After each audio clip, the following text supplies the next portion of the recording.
जय हिंद साथियों, स्वागत है आपका self study classes with Sumit Jain YouTube channel और दोस्तों ऐप में। दोस्तों बहुत सारे स्टूडेंट को ऐप डाउनलोड नहीं करते बन रहा है या फिर कर भी लिया है तो कोर्स भी नहीं देख पा रहे हैं। तो मैं आज उनको बता दूं कि ये जो सेल्फ स्टडी क्लासेस इस प्रकार से जब आप प्ले स्टोर से करते हैं तो ये आपका जो है आइकन उसमें लगा हुआ है ना। तो इस प्रकार से सेल्फ स्टडी क्लासेस आपको सर्च करना है और ऐसे आइकन में आपको ऐप मिलने वाला है। ठीक है, तो दोस्तों हम देखें कि प्ले स्टोर में आपको इस प्रकार से दिखेगा ये सेल्फ स्टडी क्लासेस। ठीक है, ये प्ले स्टोर में आपको सेल्फ स्टडी क्लासेस का ऐप दिखने वाला है। ठीक है, ये इमेज उसमें डली है, ये आइकन, ये लोगो उसमें डला है। ठीक है, अब दोस्तों इसको इंस्टॉल करना है, यहां से आप इंस्टॉल करेंगे। ठीक है, अब इंस्टॉल करेंगे तो वहां पर आपको नंबर मांगेगा, जीमेल नंबर मांगेगा, तो आपको ओटीपी आएगा, तो आप रजिस्टर करके आगे बढ़ेंगे। ठीक, पढ़ने वाले हैं दोस्तों हम हिंदी में आज हम शब्द विचार के बारे में पढ़ेंगे, है ना। तो शब्द विचार के बारे में सभी लोगों तैयार हैं पढ़ने के लिए। तो स्टार्ट करते हैं। उत्पत्ति की दृष्टि से शब्दों के भेद कितने होते हैं? उत्पत्ति की दृष्टि से शब्दों के भेद कितने होते हैं?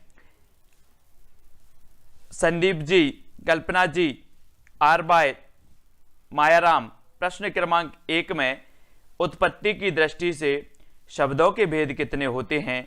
4 आपको दिए हैं ऑप्शन, 1, 2, 3 या फिर 4। तो यहां पर हेमलता जी उत्तर हो जाएगा आपका 4। कितना हो जाएगा? 4। उत्पत्ति की दृष्टि से शब्दों के भेद होते हैं 4 और डी नंबर आपका बिल्कुल सही है। ठीक है, डी नंबर। फिर अगला क्वेश्चन है, रंग शब्द से क्रिया बनती है तो कौन सी क्रिया बनती है? रंग से कौन सी क्रिया बनेगी? रंग से क्रिया आपको बतानी है, कौन सी क्रिया बन जाएगी। यहां पर प्रश्न क्रमांक 2 में रंग से जो बनने वाली क्रिया है उस क्रिया का नाम क्या है वो आपको चयन करना है। चलिए तो फटाक से आप करें। रंग से बनने वाली क्रिया कौन सी है? और आपने बताया कि सर रंग से बनेगी कौन सी? रंगना। कौन सी बनेगी? रंगना। रंगना एक क्या है? क्रिया है। तो यहां पर 2 का आंसर हो जाएगा, रंग से बनेगी क्रिया बनानी है अपन को। संदीप जी, रंग से बनने वाली क्रिया होती है रंगना, है ना। और रंगना क्या है? क्रिया। तो आपका सी नंबर बिल्कुल सही हो जाएगा, रंग से रंगना क्रिया बनती है ना। जिन शब्दों से किसी कार्य का करना या होना व्यक्त हो उसे क्रिया कहते हैं। जैसे रंग और ना, क्रिया में लास्ट में ना आता है, करना, जाना, है ना, देखना, रंगना। ये जो क्रिया है दोस्तों, इसमें लास्ट में क्या आता है? किसी कार्य को करने का इसमें बोध होता है या फिर उसमें होने का बोध होता है। ठीक है, तो यहां पर जो बनेगी वो रंगना बनेगी, रंगना यानी कि सी नंबर। ठीक है, फिर अगला बताना है आपको, शब्द की उत्तमावस्था कौन सी है? निम्न शब्द की उत्तमावस्था कौन सी है? निम्न की उत्तमावस्था बताना है। हाँ कल्पना जी, प्रश्न क्रमांक 3 में चयन करना है आपको कि शब्द की उत्तमावस्था कौन सी है। निम्नतम, निम्नता, निम्नतर या फिर न्यून। तो 3 का उत्तमावस्था बोला है। उत्तमावस्था जो हो जाएगा दोस्तों वो क्या हो जाएगा? निम्नतम। वेरी गुड, बी नंबर आपका बिल्कुल सही हो जाएगा, है ना। निम्न की उत्तमावस्था होती है निम्नतम और बी आपका बिल्कुल सही है, निम्नतम, है ना। और उत्तरावस्था पूछा होगा तो निम्नतर, है ना। तो यहां पर निम्नतम होगा क्योंकि उत्तमावस्था यहां पर पूछा है। और अनुराग ने फल खरीदे में कौन सी क्रिया है? अनुराग ने फल खरीदे, आप जवाब करोगे, प्रश्न करोगे क्या खरीदे, क्या खरीदे? उत्तर आया फल खरीदे। और जब उत्तर में आपको कर्म दिख जाए, जब उत्तर में आपको कर्म दिख जाए तो आपकी क्रिया हो जाएगी सकर्मक। और यहां पर आपका राइट आंसर क्या होगा? अनुराग ने फल खरीदे, इसमें कौन सी क्रिया है? और बिल्कुल सही बताया कि सर फल किसने खरीदे? अनुराग ने। अनुराग क्या है? कर्ता। फल क्या है? कर्म। आपने क्या किया? प्रश्न किया कि क्या खरीदे, क्या खरीदे। अगर उत्तर में आपको कर्म मिल जाए, कर्म, है ना, तो आपकी क्रिया सकर्मक। और अगर कर्म ना मिले तो आपकी क्रिया अकर्मक, है ना। तो हमें उत्तर में आ गया क्या खरीदे, आपका उत्तर आ गया फल। और फल क्या है? कर्म, है ना। तो यहां पर आपकी क्रिया कौन सी होगी? सकर्मक। जिस शब्द से किसी कार्य का होना या करना समझा जाए उसे क्रिया कहते हैं। रचना की दृष्टि से क्रिया के दो भेद हैं, सकर्मक और अकर्मक। जो क्रिया कर्म के साथ आती है उसे सकर्मक क्रिया कहते हैं। जैसे राम फल खाता है, क्या खाता है? फल खाता है, ये कर्म के साथ आ रहा है। अनुराग ने फल खरीदे। सीता गीत गाती है, क्या गाती है? गीत गाती है ना? क्या खरीदे? फल खरीदे। यानी कि आपको उत्तर में मिल रहा है, कर्म उत्तर में आ रहा है, तब आपकी सकर्मक क्रिया होगी। जबकि अकर्मक क्रिया के साथ कर्म नहीं होता, अकर्मक क्रिया के साथ कर्म नहीं होता तथा उसका फल कर्ता पर पड़ता है। जैसे राधा सोती है, क्या सोती है? उत्तर मिल रहा क्या आपको? क्या सोती है? उत्तर नहीं मिला आपको। कौन सोती है तब उत्तर मिलेगा, लेकिन ये सकर्मक का उदाहरण नहीं है। आपसे सिर्फ क्या या किसे लगाकर आप प्रश्न करोगे, है ना, और आपको उत्तर में कर्म मिल जाए या उत्तर मिल जाए उसका, तो आपकी होगी सकर्मक, और उत्तर ना मिले तो होगी अकर्मक। जैसे राधा सोती है, क्या सोती है? उत्तर मिला क्या? नहीं मिला। बोले सर क्या का उत्तर नहीं मिला, है ना? तो आपकी कौन सी हो जाएगी? अकर्मक। कर्म का अभाव है तथा रोती है क्रिया का फल राधा पर पड़ रहा है, राधा पर, तो कर्म का इसमें अभाव है। ठीक है, अब आपको 5 का उत्तर बताना है कि बोलने वाले वक्ता को क्या कहते हैं। जैसे मैं और हम, ये बोलने वाला वक्ता क्या कहलाता है? अन्य पुरुष, उत्तम पुरुष। हाँ, रोती है, रोती है। हाँ, वेरी गुड अंकुर जी। तो बोलने वाली वक्ता को कहते हैं, क्या कहते हैं? अन्य पुरुष, मध्यम पुरुष, प्रथम पुरुष या उत्तम पुरुष। 5 का तो बिल्कुल सही बताया आपने कि सर इससे बोलने वाले वक्ता को कहते हैं उत्तम पुरुष। क्या कहते हैं? उत्तम पुरुष, यानी बी नंबर। ठीक है, बोलने वाले वक्ता को उत्तम पुरुष कहते हैं। जैसे मैं, हम, जबकि मध्यम पुरुष में तुम, आपका प्रयोग, और अन्य पुरुष में वह, राम आदि का प्रयोग होता है ना? तो उत्तम पुरुष में क्या होते हैं? मैं और हम, मध्यम पुरुष में तुम, आप, अन्य पुरुष में वह, राम आदि का ये प्रयोग होता है। ठीक है, अगला क्वेश्चन है प्रश्न क्रमांक 6 में, व्युत्पत्ति की दृष्टि से शब्द के कितने भेद होते हैं? व्युत्पत्ति के दृष्टि से बताना है शब्द के कितने भेद होते हैं? 3, 4, 5 या फिर 2। यानी कि प्रश्न क्रमांक 6 का चयन करना है, यहां पर व्युत्पत्ति की दृष्टि से बताना है। माला बैरागी जी, तो कितने होते हैं? 6 का बिल्कुल सही आंसर आया। कौन कौन से होते व्युत्पत्ति की दृष्टि से? आपको पता है, रूढ़, है ना, यौगिक और योग रूढ़, है ना? तो रूढ़, यौगिक और योग रूढ़, ये 3 प्रकार के होते हैं आपकी व्युत्पत्ति की दृष्टि से शब्द। यानी ये नंबर आपका बिल्कुल सही हो जाएगा। ठीक है, फिर यहां पर देखते हैं दोस्तों कि व्युत्पत्ति की दृष्टि से शब्द के 3 भेद होते हैं, रूढ़, यौगिक और योग रूढ़। ठीक है, ये याद रख लेना है। जिन शब्दों के खंडों का कोई अर्थ ना हो वे योग रूढ़, है ना? जैसे मैं लिखूं जल, जल लिख दूं और इसका अगर खंड करूं, जा अलग है, ला अलग है, लेकिन इसका क्या नहीं निकल रहा है? कोई अर्थ नहीं निकल रहा, तो ये क्या हो जाएगा? रूढ़। ये क्या है? रूढ़। जैसे मैंने लिखा पाठशाला, पाठशाला लिख दिया, तो अब यहां पर शाला अलग कर दिया और पाठ अलग कर दिया, तो पाठ का अर्थ तो अपना निकल गया। बोले सर अध्याय है, ये तो पाठ है ना?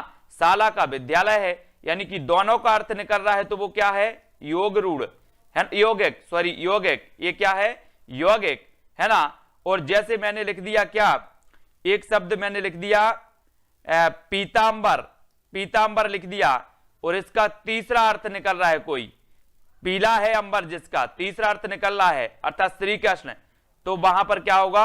योग रूढ़। बहुब्रीहि वचन के जितने, बहुब्रीहि समाज के जितने भी उदाहरण होते हैं वो क्या होते हैं? योग रूढ़ होते हैं। बहुब्रीहि समाज के उदाहरण योग रूढ़ शब्द होते हैं। ठीक है, यौगिक और रूढ़ तो आपको समझ में आ गया। फिर अगला आपको बताना है कि इनमें कौन सा शब्द समूहवाचक नहीं है? लोग, गण, वर्ग या फिर घर, यानी कि 7 का उत्तर बताना है हमें। इनमें से कौन सा शब्द समूहवाचक नहीं है? ये जो व्युत्पत्ति के आधार पर शब्द के 3 प्रकार हैं दोस्तों, इनमें हमें देखा जाता है कि आप शब्द को दो खंड में बनाइए, अगर इनके सार्थक अर्थ निकलते हैं, है ना, इनके सार्थक अर्थ निकलते हैं तो ये दोस्तों क्या हो जाएंगे, यौगिक, नहीं निकलते हैं तो रूढ़।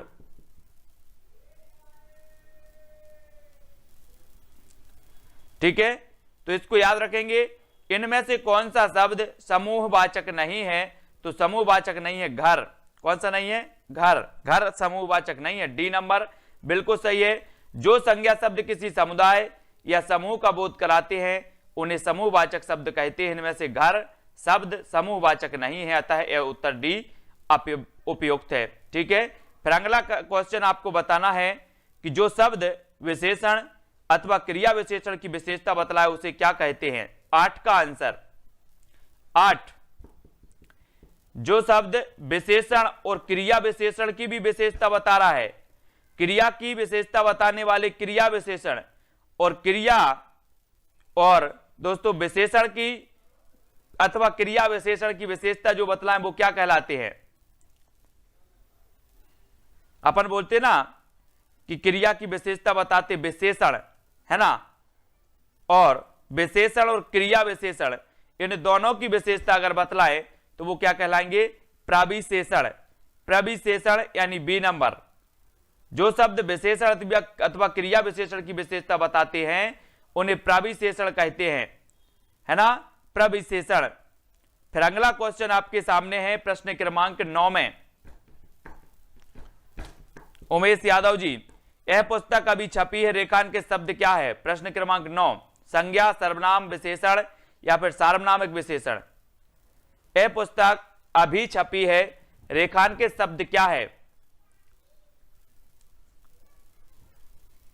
तब यहां पर आपका बिल्कुल सही आंसर हो जाएगा, कौन सा हो जाएगा, डी नंबर, सार्वनामिक विशेषण। कौन सा हो जाएगा, सार्वनामिक विशेषण, डी आपका सही हो जाएगा। ठीक है, सार्वनामिक विशेषण, यह पुस्तक अभी छपी है, यह जो है सार्वनामिक विशेषण होगी, डी नंबर।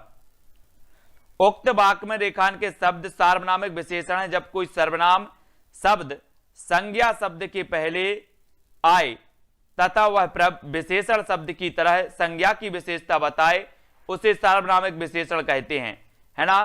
कि जैसे यह है, यह सर्वनाम है, पुस्तक क्या है, संज्ञा है, और इस संज्ञा के पहले क्या आ गया, सर्वनाम आ गया, और यह सर्वनाम क्या कर रहा है कि दोस्तों संज्ञा की क्या कर रहा है, विशेषता बता रहा है यहां पर। ठीक है, तो वे क्या कहलाएंगे, सार्वनामिक विशेषण, है ना। तो याद रखो, पेड़ से पत्ते गिरते हैं, रेखांकित शब्द में कारक भी की विभक्ति पहचानना है हमें।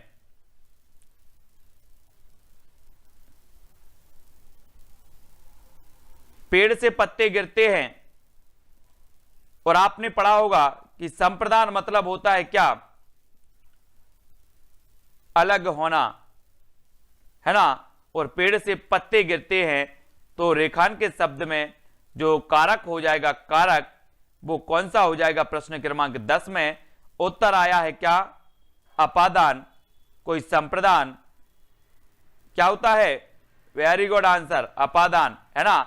तो पेड़ से पत्ते गिरते हैं और इसका उत्तर होगा क्या, अपादान। ठीक है, संज्ञा के जिस रूप से एक वस्तु का दूसरी से अलग होना पाया जाता है वो कहलाता है दोस्तों अपादान। क्या कहलाता है, अपादान, है ना। यानी कि आपका जो सी नंबर है वो बिल्कुल सही हो जाएगा। लेकिन अलग होने के लिए पेड़ से पत्ते गिर रहे हैं तो अपादान आपका बिल्कुल सही है, अपादान, वेरी गुड। पक्षी ऊंची उड़ान उड़ रहे थे, रेखांकित शब्द कौन सी संज्ञा है, ऊंची उड़ान उड़ रहे थे। व्यक्तिवाचक, जातिवाचक, भाववाचक या समूहवाचक। पक्षी ऊंची उड़ान उड़ रहे थे, ये कौन सी संज्ञा है दोस्तों यहां पर,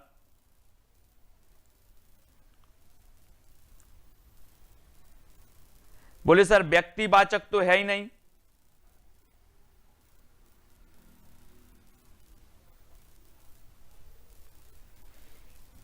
यहां पर रेखांकित जो शब्द है वो उड़ान शब्द है। रेखांकित कौन सा है? उड़ान, है ना, यहां पर कंफ्यूज नहीं होना।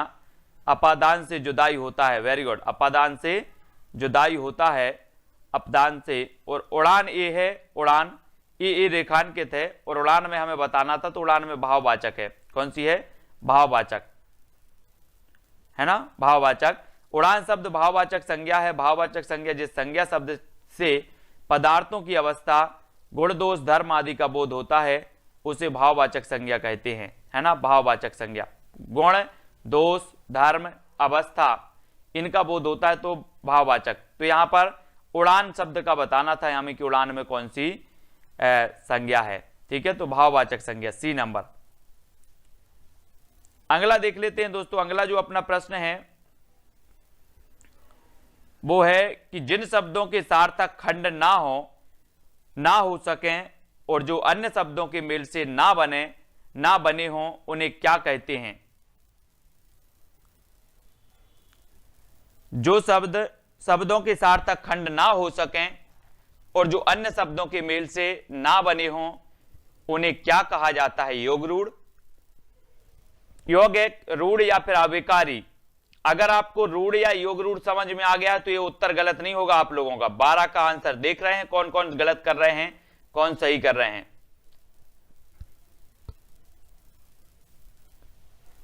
तो विकास जी, प्रश्न क्रमांक 12 में जीएस की क्लास होती है अभी 4 बजे। विक्की जी, जिन शब्दों के सार्थक खंड ना हो सकें और जो अन्य शब्दों के मेल से ना बने हों उन्हें क्या कहते हैं? तो लगभग सभी लोगों ने बिल्कुल सही बताया कि सर उन्हें कहते हैं रूढ़। और रूढ़ शब्दों के सार्थक खंड नहीं हो सकते, है ना, और ये अन्य शब्दों के मेल से नहीं बनते, है ना, ये वर्णों के मेल से बनते हैं, अन्य वर्णों के, है ना, और इनके कोई सार्थक खंड नहीं होते रूढ़ शब्दों के। तो आपका सी आंसर क्या हो जाएगा? C number. ठीक है, हां, अविकारी तो अव्यय होते हैं, बिल्कुल होते हैं अविकारी। जो शब्द अन्य शब्दों के योग से ना बने हों और किसी विशेष अर्थ को प्रकट करते हों तथा जिनके टुकड़ों का कोई अर्थ नहीं होता वे रूढ़ कहलाते हैं।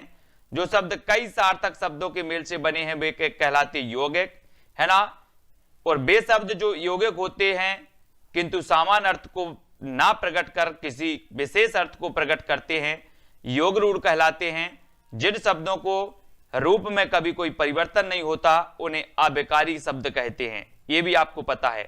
ठीक है, और अव्यकारी क्या होते हैं? अव्यय, अव्यय होते हैं, इनमें विकार नहीं होता। ठीक है, वर्णों के सार्थक समूह को क्या कहते हैं? वर्णों के सार्थक समूह को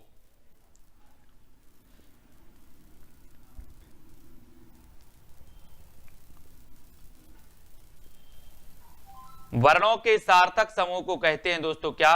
शब्द, शब्द कहते हैं। 13 में बिल्कुल सही है। एक या अधिक वर्णों से बनी हुई स्वतंत्र सार्थक ध्वनि शब्द कहलाती है ना। कल किस प्रकार का शब्द है? कल, कल बताना है दोस्तों। अब ये भी क्वेश्चन गलत नहीं होगा अगर आपको रूढ़ योग रूढ़ समझ में आ गया है। लोकेंद्र जी 14, कल किस प्रकार का शब्द है?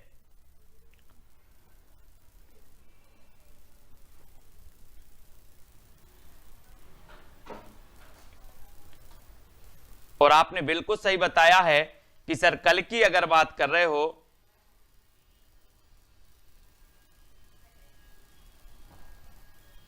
आ जाएगा समझ में आर भाई। कल किस प्रकार का शब्द है? तो कल कैसा है? रूढ़, है ना, रूढ़ यानी कि रुचि पांडे जी 14-13 का बताया आपने, वेरी गुड। हेमलता सिंह जी योग रूढ़ क्यों बोल रहे हैं आप? आर भाई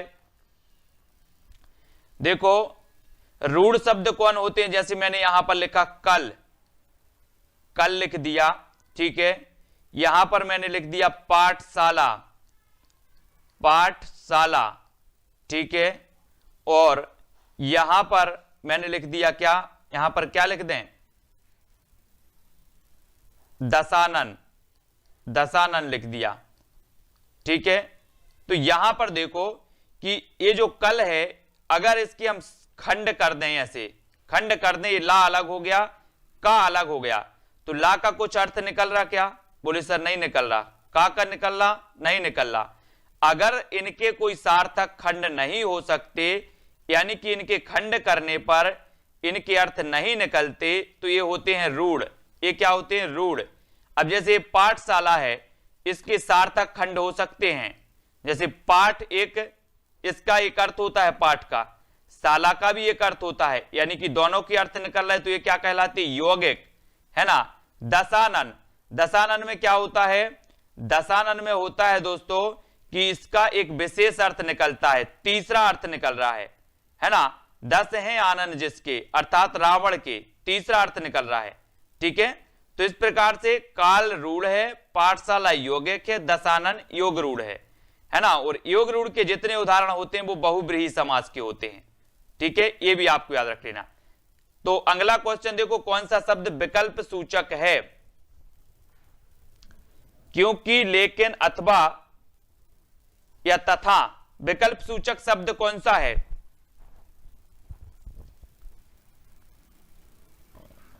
पंद्रह का आंसर।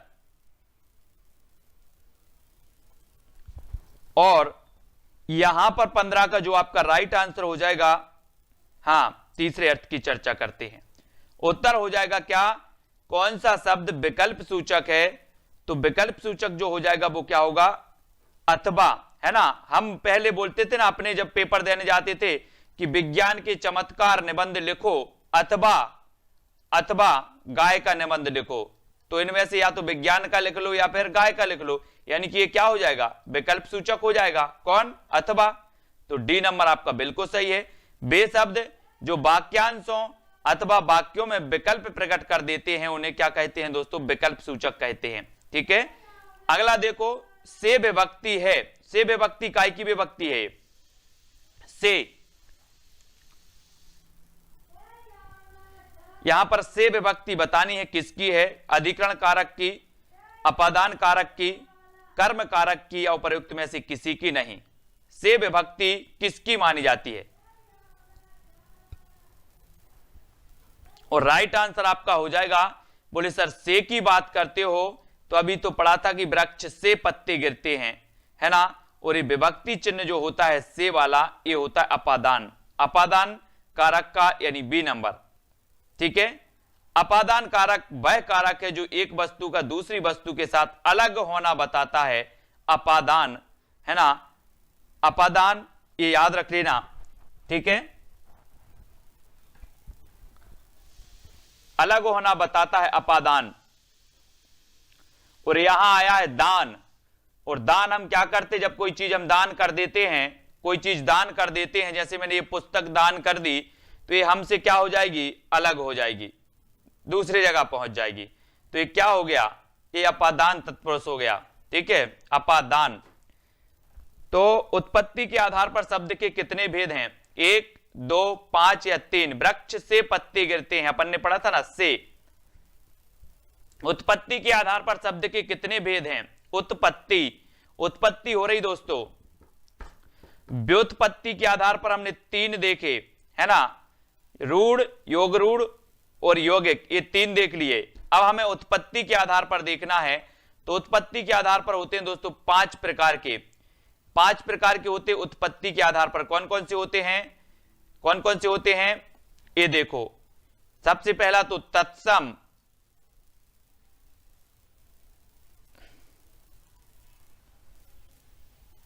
पांच नहीं, 5 भी नहीं है, 4 होते हैं, 4 उत्पत्ति के आधार पर 4। तत्सम, तद्भव, देशज और विदेशी, 4 होते हैं, 4। डी नहीं लगाना इसको। कितने होते हैं अंकुर जी? उत्पत्ति के आधार पर 4, तत्सम, तद्भव, देशज और विदेशी, है ना। हाँ, 4 होते हैं।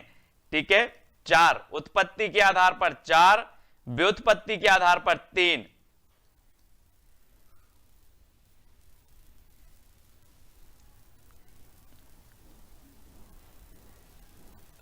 सोलह का क्या?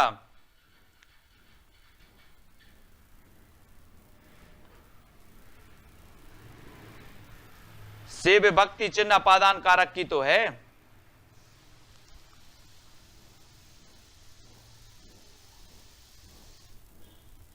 नहीं नहीं, यहां पर संस्कार नहीं, यहां पर यही भी होते हैं, वो संकर नहीं होते, वो नहीं, ये 4 ही होते हैं, तत्सम, तद्भव, मूल रूप से, देशज और विदेशी, ये होते हैं। ठीक है, 4 नंबर। अब यहां पर देखो कि शिक्षा खालिस्तान मनुष्य को ऊपर उठाती है, इस वाक्य में उचित निपात को रिक्त स्थान में भरिए। मूल रूप से 4 ही होते हैं। ठीक है, शिक्षा खालिस्तान मनुष्य को ऊपर उठाती है, इस वाक्य में उचित निपात को स्थान में भरिए।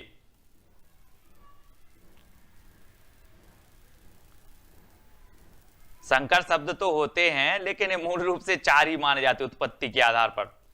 ठीक है,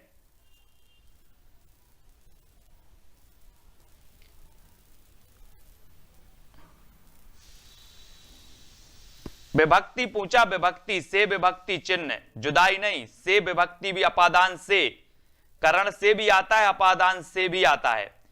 जब आप विभक्ति चिन्ह की पूछते तो से ही लिखते हैं इसमें, अपादान से और करण से, लेकिन करण से का अलग अर्थ होता है, अपादान से का अलग अर्थ होता है ना। और वहां पर करण नहीं दिया है, अपादान वाला दिया है, तो उत्तर अपादान ही होगा उसका। शिक्षा मनुष्य को ऊपर उठाती है, इस वाक्य में उचित निपात को रिक्त स्थान में भरिए, तो वो है मात्र। शिक्षा मात्र मनुष्य को ऊपर उठाती है। ठीक है, तो ये नंबर आपका बिल्कुल सही होगा। शिक्षा मात्र मनुष्य को ऊपर उठाती है, उपरोक्त वाक्य में मात्र उचित निपात है। ठीक है, जिसका प्रयोग करते हुए वाक्य को सार्थक बनाया गया है। ठीक है, अगला क्वेश्चन बताना है कि 2 भाषाओं के शब्दों को मिलाकर बनाए गए शब्द कौन से हैं। 2 भाषाओं को मिलाकर के आ गया ना, वो संकर वाला।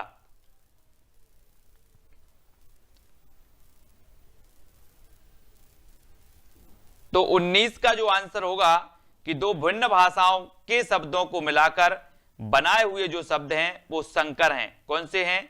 संकर, यानी बी नंबर। ठीक है, बी नंबर। वर्ण संकर शब्द ऐसे होते हैं जो पूर्णतः किसी एक भाषा के बोली ना होकर 2 भाषाओं के शब्दों के मेल में निर्मित होते हैं, जैसे हिंदी फारसी के हो गए, चमकदार, मोमबत्ती, इस प्रकार से, है ना। तो ये संकर शब्द होते हैं कुछ जो विभिन्न भाषाओं से मिलकर के बनते हैं। ठीक है, यहां पर बताना है कि सीम ने कल खालिस्तान काम नहीं किया, इस वाक्य के लिए सही निपात का चयन करना है। ये निपात कहलाता, निपात, तो कौन सा हो जाएगा?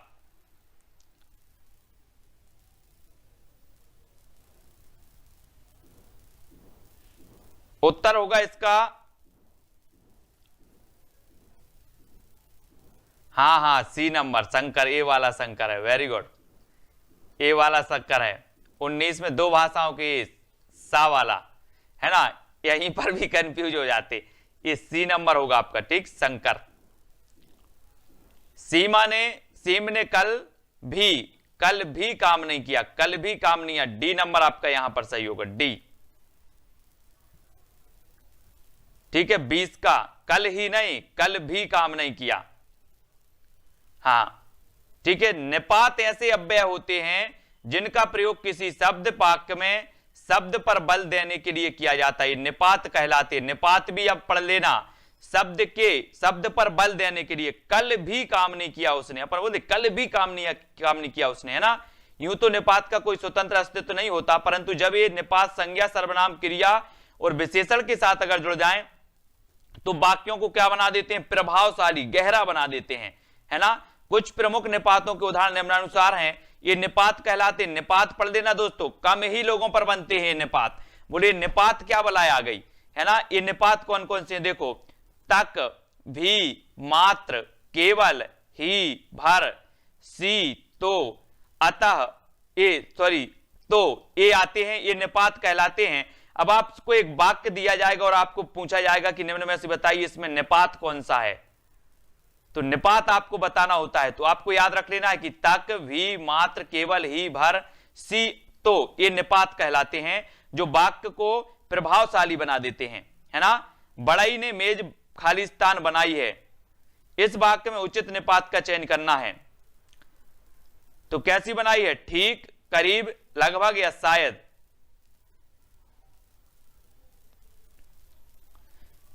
तो 21 में आपका हो जाएगा कि बड़ई ने मेज ठीक बनाई है, ठीक, ठीक है, ये सॉरी ठीक, ए नंबर, ठीक बनाई है, ये नंबर सही होगा। ठीक है, निपात वह अव्यय होते हैं जिनका कोई पृथक अस्तित्व नहीं होता, परंतु इनका प्रयोग किसी शब्द पर बल देने के लिए किया जाता है। ठीक है, तो इनको हमें याद रखना है। फिर देख लेते हैं और भी महत्वपूर्ण है जो, सरस्वती विद्यालय 12वीं कक्षा खाली स्थान है, इस वाक्य में उचित निपात लगाना है। सरस्वती विद्यालय 12वीं कक्षा नहीं है, तक है, भोपाल है या फिर मैं है।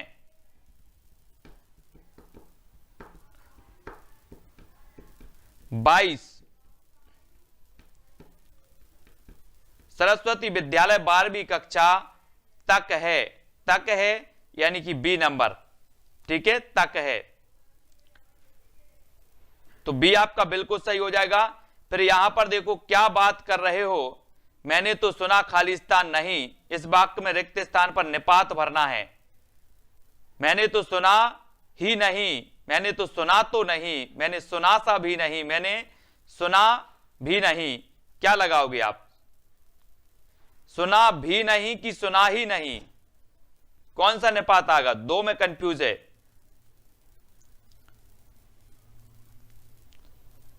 प्रश्न क्रमांक 23 और 23 का आपका सही होगा कि मैंने तो सुना ही नहीं, सुना ही नहीं। हम बोलते ना कि पता नहीं आपने क्या बोला था, मैंने तो सुना ही नहीं, तो डी आपका बिल्कुल सही होगा, है ना। वर्णों से निर्मित स्वतंत्र एवं सार्थक ध्वनि खालिस्तान कहलाती है। क्या कहलाती है? वर्णों से निर्मित स्वतंत्र एवं सार्थक ध्वनि क्या कहलाती है? 24 का आंसर बताना है। और अनुपम जी, संगीता जी, उत्तर आपका सही होगा। बोले सर वर्णों से निर्मित स्वतंत्र तथा सार्थक ध्वनि कहलाती है क्या? शब्द कहलाती है, शब्द, शब्द यानी बी नंबर। ठीक है, बी आपका बिल्कुल सही होगा। नीचे दिए गए वाक्य में प्रयुक्त निपात शब्द को बताइए। मेरे तो गिरधर गोपाल, दूसरा ना कोई। इसमें हमें चयन करना है कि इसमें निपात बताना है। ऐसे क्वेश्चन पूछे जाते हैं दोस्तों, इसमें निपात बताना है आपको। क्या होगा निपात? निम्न नीचे दिए गए वाक्य में प्रयुक्त निपात शब्द को बताइए। अब आप लोग निपात समझ गए होंगे कि निपात क्या कहलाते हैं, है ना।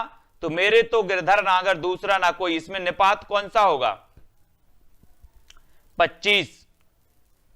संदीप जी बिल्कुल सही, मतलब आप लोग निपात समझ गए हैं क्या होते निपात, है ना। जो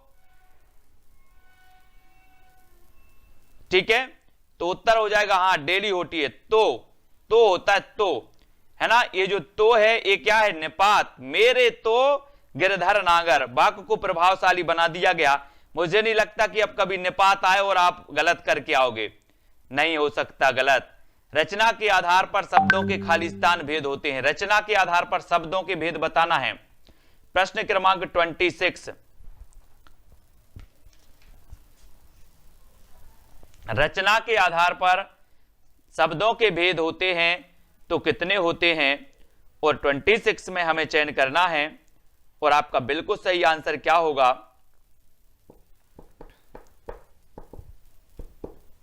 रचना के आधार पर या फिर व्युत्पत्ति के आधार पर। व्युत्पत्ति या रचना के आधार पर आपका ए नंबर बिल्कुल सही हो जाएगा। ए नंबर, रूढ़, यौगिक और योग रूढ़। ठीक है, तो ए आपका बिल्कुल सही है, ए नंबर। ठीक है, ये रचना के आधार पर होते हैं शब्दों के प्रकार, इनको याद रखिएगा। और अगला क्वेश्चन यहां पर बताना है कि एक या एक से अधिक वर्णों से बनी हुई स्वतंत्र सार्थक ध्वनि शब्द कहलाती है। रचना के आधार पर शब्दों के 3 प्रकार होते हैं, रूढ़, यौगिक और योग रूढ़। जो शब्द किन्हीं अन्य शब्दों के योग से बने उन्हें ना बने हो उन्हें रूढ़, जो किसी अन्य शब्दों के योग से बने हो उन्हें यौगिक। ठीक है, जबकि ऐसे शब्द जो यौगिक तो हैं किंतु सामान्य अर्थ को प्रकट ना करते हुए भी किसी विशेष अर्थ को प्रकट करते हैं वे योग रूढ़। ठीक है, इसको आपको चयन करना है। फिर अगला क्वेश्चन है आपका, दादाजी के चित्र को खालिस्तान उतारो। दादाजी के चित्र को खालिस्तान उतारो, इसमें सही निपात बताना है।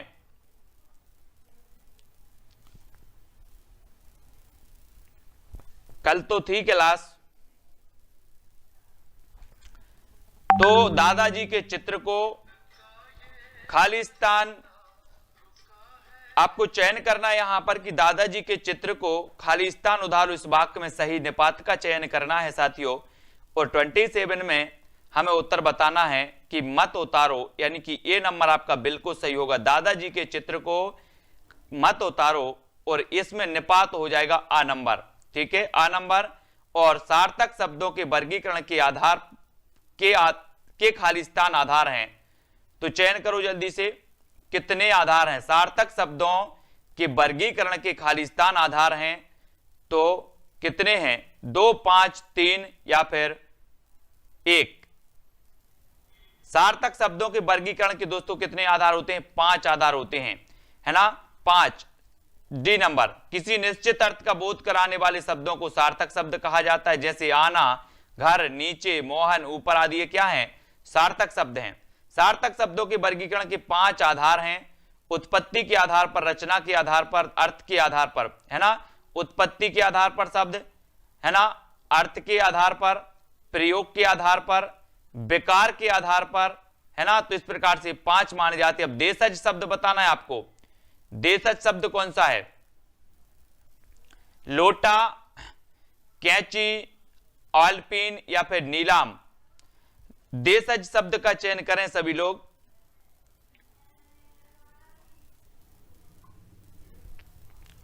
उत्तर आपका बिल्कुल सही होगा, लोटा, ठीक है, लोटा, यानी कि ए नंबर आपका बिल्कुल सही हो जाएगा, ठीक है।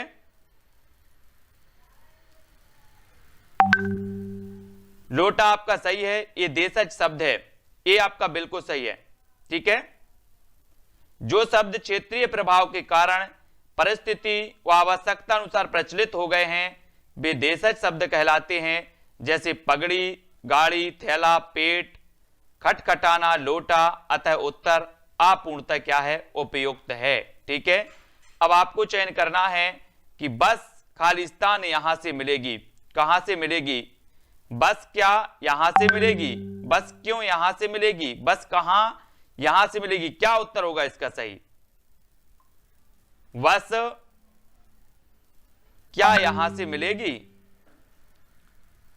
उत्तर आपका सही होगा। आप पूछते हो कि बस क्या यहां से मिलेगी, तो आ नंबर आपका बिल्कुल सही हो जाएगा, ठीक है, ए नंबर। तो यहां पर दोस्तों हमने रचना के आधार पर शब्दों को पढ़ा, है ना, उत्पत्ति के आधार पर पढ़ लिया, व्युत्पत्ति के आधार पर पढ़ लिया। इन शब्द के, इन सब के आधार पर हमने पढ़ा है शब्दों को कि तत्सम कौन से होते हैं, तद्भव कौन से होते हैं, देशज और विदेशी कौन से होते हैं, रूढ़, योग रूढ़ और यौगिक कौन से होते हैं, ठीक है। तो आज की क्लास में दो चीजें आपको समझ में आ गई होंगी। कौन कौन सी? बाकी आया हो या ना आया हो, सबसे पहले तो ए आया कि आपसे निपात बनने लगे, आप निपात कभी नहीं भूलोगे और गलत भी नहीं करके आओगे, ठीक है। दूसरा ए आया कि रूढ़, यौगिक और योग रूढ़, ये दो चीजें आप नहीं भूलोगे। आज की क्लास में जो आपने सीखा वो दो चीजें आप सीख गए कि रूढ़, यौगिक और योग रूढ़ क्या होते हैं और निपात क्या होते हैं, ठीक है। ये चीज कभी भूलोगे क्या? कमेंट में बताओ जल्दी, किसको समझ में नहीं आया। दोस्तों बहुत सारे स्टूडेंट को ऐप डाउनलोड नहीं करते बन रहा है, या फिर कर भी लिया है तो कोर्स भी नहीं देख पा रहे हैं। तो मैं आज उनको बता दूं कि ये जो सेल्फ स्टडी क्लासेस इस प्रकार से जब आप प्ले स्टोर से करते हैं तो ये आपका वेल जो है आइकन उसमें लगा हुआ है ना। तो इस प्रकार से सेल्फ स्टडी क्लासेस आपको सर्च करना है और ऐसे आइकन में आपको ऐप मिलने वाला है, ठीक है। तो दोस्तों हम देखें कि प्ले स्टोर में आपको इस प्रकार से दिखेगा ये सेल्फ स्टडी क्लासेस, ठीक है। ये प्ले स्टोर में आपको सेल्फ स्टडी क्लासेस का ऐप दिखने वाला है, ठीक है। ये इमेज उसमें डली है, ये आइकन, ये लोगो उसमें डला है, ठीक है। अब दोस्तों इसको इंस्टॉल करना है, यहां से आप इंस्टॉल करेंगे, ठीक है। अब इंस्टॉल करेंगे तो वहां पर आपको नंबर मांगेगा, जीमेल नंबर मांगेगा, तो आपको ओटीपी आएगा, तो आप रजिस्टर करके आगे बढ़ेंगे, ठीक।